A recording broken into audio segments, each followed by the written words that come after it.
You sure about this, Captain? How do you mean? I really don't know what the fuck's out there.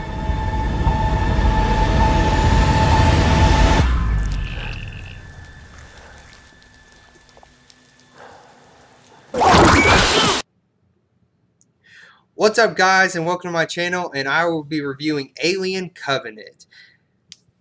The Alien franchise has definitely had its shares of hits and misses, but I'm proud to say that Alien Covenant is definitely one of the better Alien movies. It's not quite as good as, say, the first two Alien movies, which are classics, but it definitely fixes the failures of the last two Alien movies. Alien Covenant is directed by Ridley Scott and is a sequel to 2012's Prometheus, which was also directed by Scott. And if you haven't seen Prometheus yet, then I highly recommend you watching it. Stop watching this video and go check it out. Seriously, it's that good. Go buy it, rent it, download it, I don't care. It was a movie that was bold and asked big questions and kept me entertained throughout, even though it did have its typical cliches and stupid character moments. Alien Covenant follows pretty much the same beat as the original Alien, where a message gets sent to a ship, the crew answers it, and then it takes them to an unknown planet. They go investigate, they discover something that wasn't meant to be discovered, and then eventually shit hits the fan.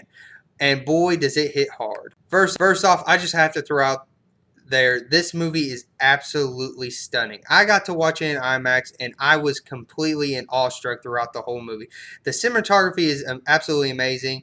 It was definitely a beautiful movie to behold, and it's pretty typical of Ridley Scott movies to be so good looking now. If you go back and watch Alien and Prometheus and Gladiator, all his movies are really good looking. He's able to bring these worlds to life, and I really appreciated it. And these worlds are able to be brought to life because the actors are so good in their roles, and it makes it very convincing. Katherine Waterston did a very good job in her role. She isn't, say, the complete badass that Sigourney Weaver was in Alien as Ripley, but Katherine Waterston still does a pretty convincing part in her role, and I enjoyed watching her play in the movie. Danny McBride is the surprise standout of this movie.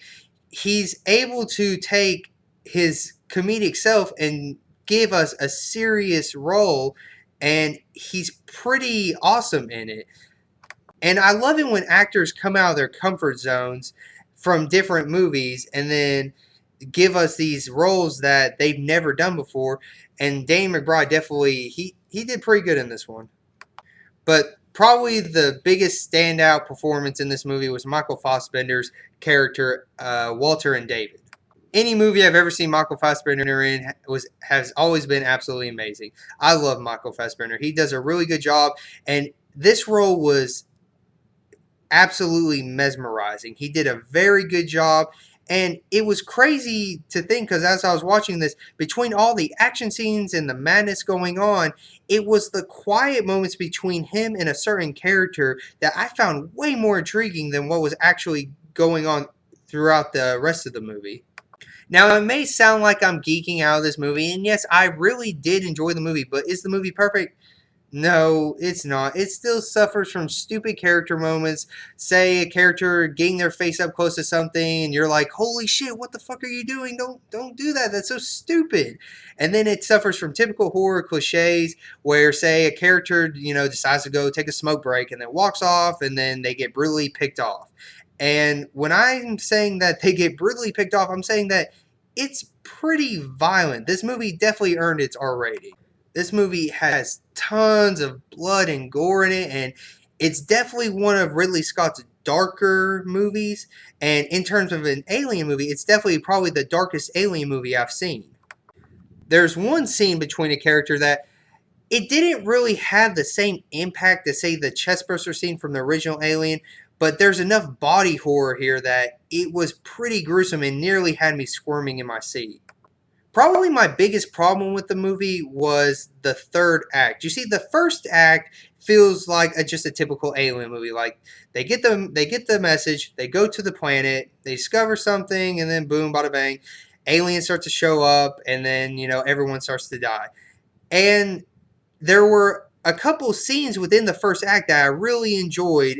There was one scene that involved a few people in a wheat field, and then you have all these little aliens scurrying about. I'm not going to go into any more detail about it, but it was pretty it's pretty awesome.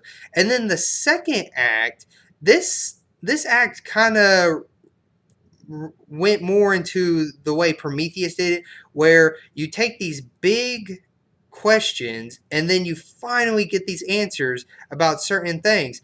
And then you have these moments between certain characters, these quiet moments where it's just mostly them going back and forth talking to each other, but it was still really intriguing. And the third act, you know, it felt rushed to me, and it kind of left me wondering what else they could have done with the ending.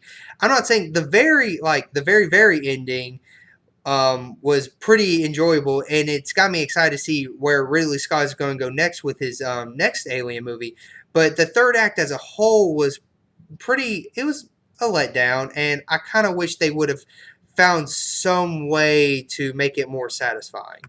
And something that it's not necessarily a bad thing, but it was kind of weird to me, especially. So the xenomorph in this movie is completely rendered in CGI.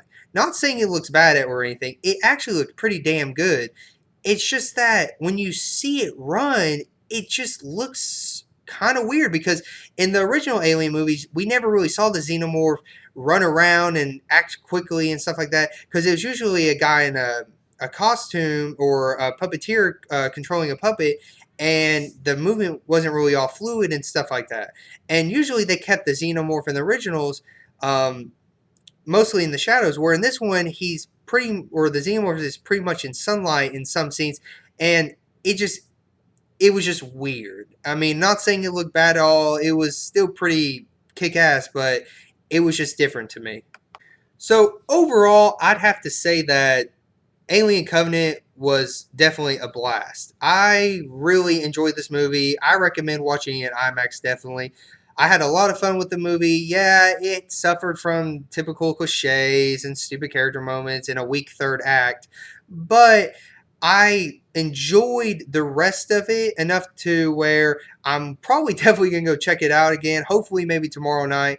But if I was to give Alien Covenant a score, I'd definitely give it an 8.5 out of 10. So there you have it. That's my review for Alien Covenant. I hope you guys like the review. Make sure if you like this video that you subscribe and like my video. I'm still kind of trying to get the hang of doing the whole videos and stuff like that. So if it seemed kind of cringy, I apologize, but I'm hoping to get more videos out. Next week, I'm going to be reviewing Baywatch, which I'm kind of excited about. So we'll see how that movie is. But like I said, thank you for watching my video. Definitely hit that subscribe button, and I will see you guys next time on The Real Longmire Show.